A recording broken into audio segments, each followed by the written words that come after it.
Alright folks, Nick here, Rat King Moto. I'm getting back to work on this bike.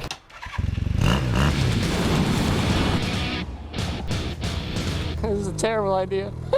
The exhaust is not on it, and it's a little more rusty than it was last I saw, but that's okay. I'll deal with that in a second. About a week ago, the license plate bracket fell off. Not good. So, I'm going to be making a more beefy, more permanent solution to my license plate bracket, which also held up my exhaust, and my exhaust vibrates a lot, which thus caused the thing to vibrate and break. So right now what I'm doing is, since I'm going to be changing that anyways, I might as well make my exhaust a little better. So what I'm going to be doing is making this not be so far out. If you look at there, when I'm riding it, it's going to be kind of close to my leg. So I'm actually going to cut out that section there and then move this up. So it's going to be way more in, because when I made this, it still had the stock subframe, and then I modified the subframe and just left the exhaust because it still worked. So I'm going to be making it actually work well with the subframe that's on it. And I'm also just going to be cleaning up all that stuff. I removed a lot of the parts about a week ago, but then it snowed here and I didn't get back to it. And also I got a new job. I'm now working at Eastside Harley Davidson in Bellevue, so that's pretty awesome. Anyways, yeah, I'm gonna go get on my gear and cut that off. Like there, all the way around. And then this pipe I'm gonna be putting over there. So I'm gonna be cutting out this section. So I'm gonna remove the exhaust and then cut it and then put it back on and then cut this and see how it wants to line up and all that. There we are. That's the right size. I'm right, as always. Also, I'm gonna spray some WD-40 on those nuts before I try and loosen them, because it really sucks if you pull the studs out when you're trying to remove the flange.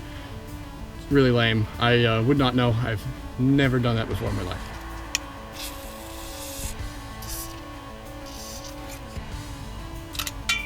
Yeah, there we go.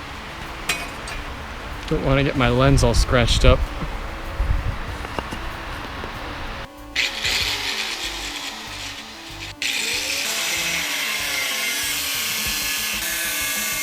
I cut the end off this, and I think I did a pretty darn good job for freehanding it. I mean, that's like pretty darn straight, so that's good. Well, when you're cutting anything really for welding, you gotta make sure your tolerances, like the space, the gaps, you wanna make them as small as possible, especially for stainless stick welding, because it sucks.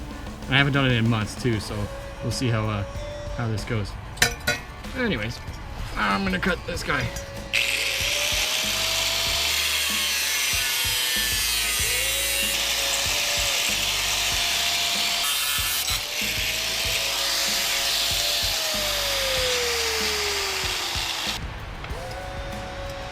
It's actually quite good, though I will make it a little smoother.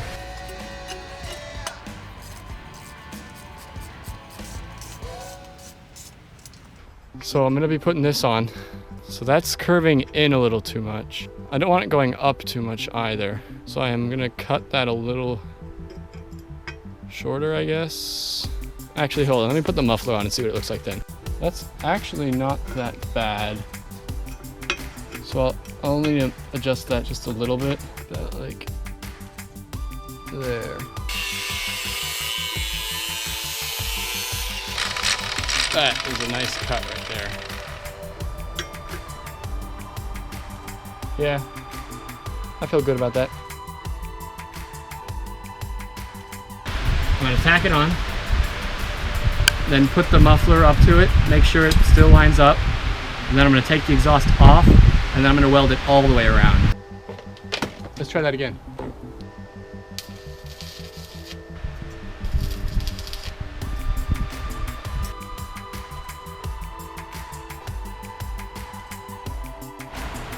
Looks good to me.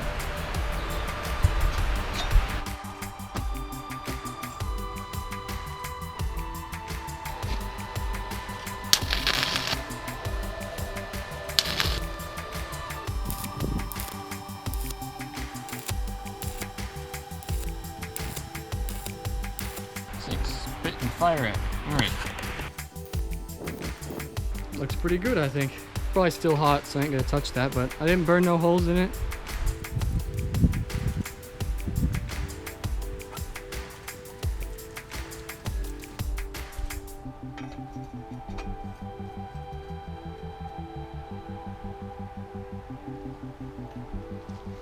All right. That's looking pretty darn good. Well, good is a relative term, you know what I mean. It's better. All right, so I got this exhaust clamp on there, which also should make it not leak out of there.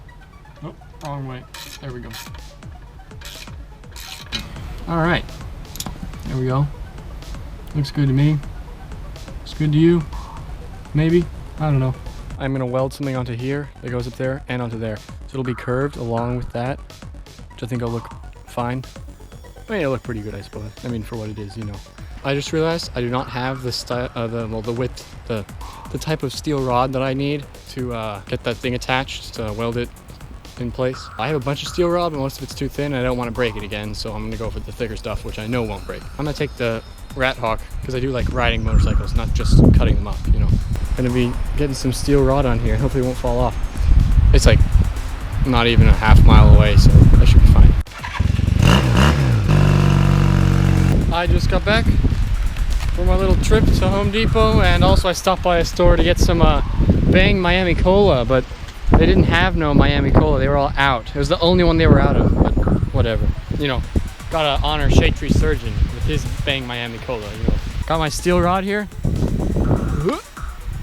2 of them actually. Means I won't encounter the same problem of not having it. It's starting to get really windy though. I could feel that wind on the right. So it's also probably gonna start raining, and then I won't be welding in the rain because that would not be good. Yo, look, I found a bolt, or not a nut, not a bolt, a nut. Anyways, I think it's the right size. Oh yeah, dude, wonderful. All right, I hit it with a hammer and I got it marked out.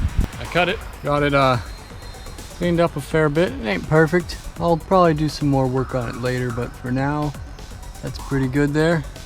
I can actually move the whole bike by it, so I'm pretty satisfied with how stable that is. So that's looking good there. Next thing I need to make is the license plate bracket. I'm gonna remove that thing. And then I'm gonna probably have a better turn signal and brake light mount also. And eventually I'll have a fender in there and a front fender too. Because I mean, it rains a lot here in Washington. Can't deny that, and it's would not be a good long-term solution to not have fenders. So anyways, yeah, that's gonna be it for today, guys. I will see you hopefully next week.